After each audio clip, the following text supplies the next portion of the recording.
Alright mga lads, so papunta kami ngayon ng Tukadon. So dito ko iti-test yung aking Ace Pro 2 regarding sa kanyang low light mode, kung maganda ba siya sa gabi gamitin. Yung mic ko ngayon is naka negative 12 yung kanyang transmitter, DJI Mini.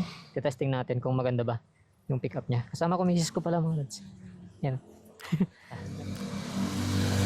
Pupunta lang kami ng Tukadon, madilim dun mga lads, kaya testing natin kung maganda ba yung low light mode nito. Tapos yung aking mic, sana lang wag mag-clip, no? Naka negative 12 naman tayo. Tara. Come on.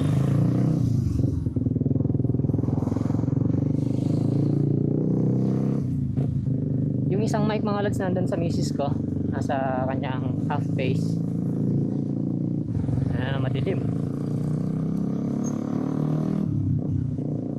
Sarado natin yung helmet. Ayan, so close yung helmet.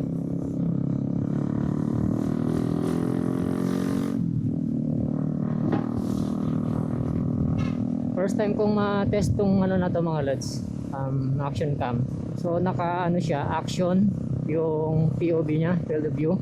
So, malaki din yung sakop niya. Preferred to na gamitin sa mga moving vehicle, kagaya nito, motor, sasakyan, bisikleta, mga ganun. Yun nga lang, 30 fps lang siya yung ko, set ko para may on ko yung kanyang Pure Video Plus.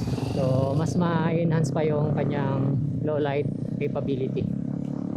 Hindi ko sure kung paano yung nito, kung ano ba yung nakikita niya, kasi as of now madilim yung nakikita ko.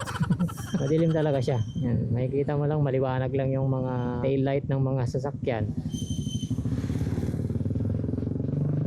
Yung mga street light hindi pa ganun kaliwanag kasi kakadilim pa lang ng paligid. Ayan, nag-start pa lang yung mga street light na lumiwanag. Time check is 6:12 pa lang. Sana lang hindi siya nagki-clip. Naka negative 12 yung ating receiver. Yung buong mic natin naka negative 12 yan. Naka din siya, noise cancellation na heavy. Ayun yung pinaka malakas niyang noise cancellation. Sana maganda yung kuha na ito, no? Pero based sa mga reviews naman ng mga gumamit na nito, maganda siya sa low light. Ito yung sa kanya, mas okay siya compared dun sa mga counterpart niya ang brand. Ngayon lang ulit ako babalik dito sa Tukadon. Doon din si Mrs. last time, hindi ko na matandaan kung kailan niya. Maganda rin dito, lalo na ngayon kasi malamig na yung panahon. Parang Little Tagaytay. Akyat mga lods. Bali wala naman ang akyatan nito, kaso nga lang ito yung problema, yung patigil-tigil. Yung mic ko mga lods, di pa ako sigurado kung maganda to, pero sure naman siguro to, DJI yan eh. Medyo tutok kasi sa bunganga ko yung mic, harap na harap ng bunganga ko, kaya medyo kinokontrol ko na lang yung salita ko. Itong Tukadon mga lods, sa mga hindi nakakaalam, sa mga hindi pa nakakapunta, pagdating ng ganitong gabi talagang madilim, matatarik din yung mga akyatan dito mga lods. Ngayon o, di ba ang dilim dito. Minsan ako nagbike dito mga lods, so hindi ko kinaya dahil dito sa mga tarik na to. Lapit na tayo? Malapit na. Wala, taas.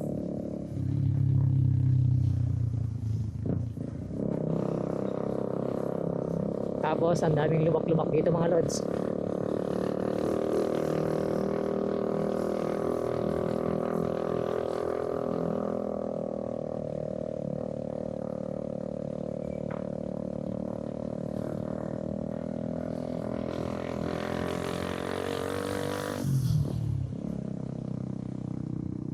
Tapos papasok kami ng Monterey.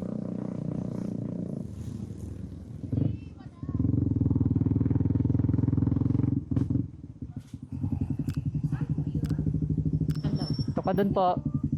Sa Tukadon lang po. ID na lang po, sir. Iiwan ba yan? Iwan yan, tapos kukunin mamaya pag uwi. Dito rin naman daan. Ay, hindi. Sign in. Sign in.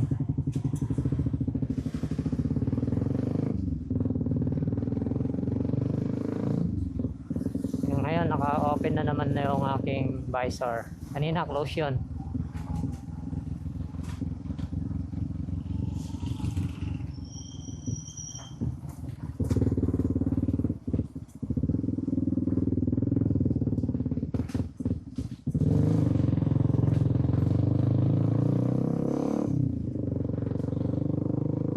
Dilim?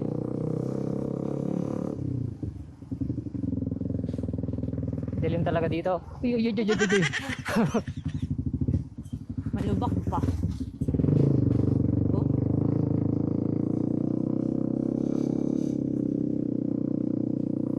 talaga dito, ano ka, medyo dahan-dahan. Ang daming lubak. Goy. Taas ang tarik.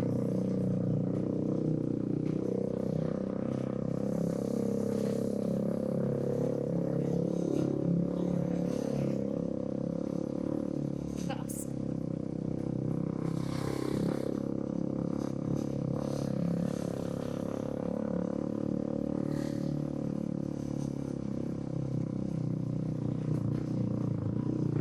Kaya nga eh. Okay. Lubak-lubak.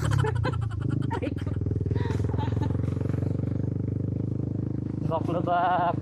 Kawawa yung mags ko dito ah. Wow, yung gulong dito ah. Sana maganda pa rin yung ano. Ay, lubak to mga lads ah.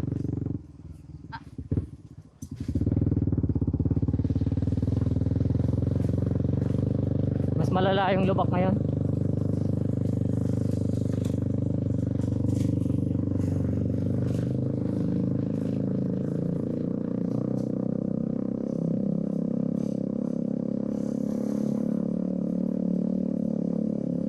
Alam na niya.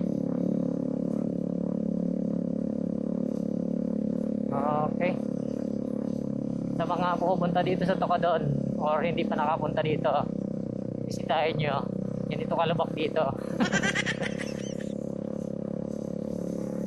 Grabe yung lubak.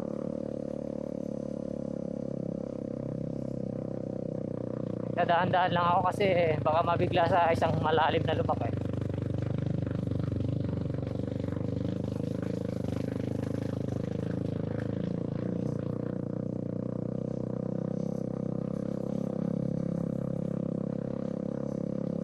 Alright, ito lang yung tinatawag din ng Tocadon mga lods. Marami ng ano dito, nadagdag na establishment. Riko.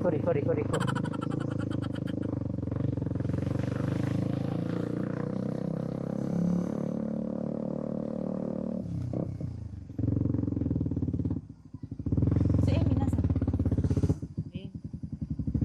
Amy, Okay. paano yan pag dito tayo nagpark, di nakita yung motor? Makikita ni ano, tapos sabi, ay, dapat mag-react si Aaron, kunwari, hindi niya alam. Iisipin na lang natin yung proposal. Kung yun, sabi ko nga kay Errol, sabi niya, iniisip niya yung mag-isip reaction. Straight ko ng park. Sige. Ano daw? Straight daw. Straight. Straight daw yung park. Ano, sabi ko kay Errol, huwag na siyang mag-react nang magugulat siya kasi nga, ang isipin niya, proposal. Gets? Sabi niya, kausap namin kagabi, paano daw kapag nakita daw ni Ronaldin yung, titignan daw ni Ronaldin yung reaction niya. Ay, Pag ano na? papansinin yun. Wala na yun. Kasi ang magiging ano na nun, ang event na talaga, hindi naman birthday niya. Kaya nga, yun yung sinabi ng Errol. Okay. Siguro mamaya maraming tao kaya.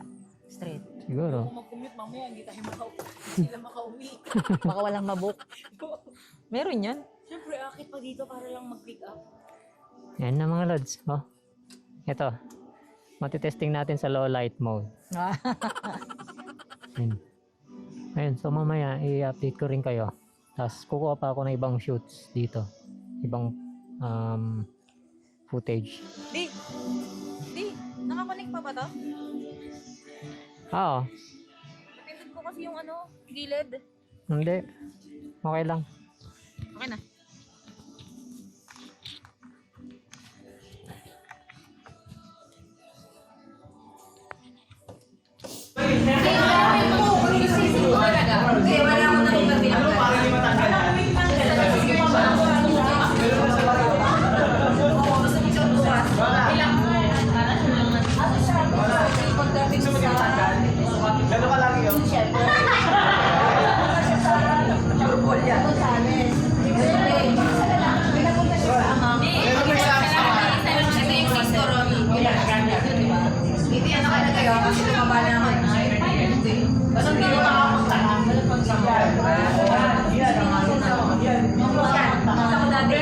Pero ito, 7.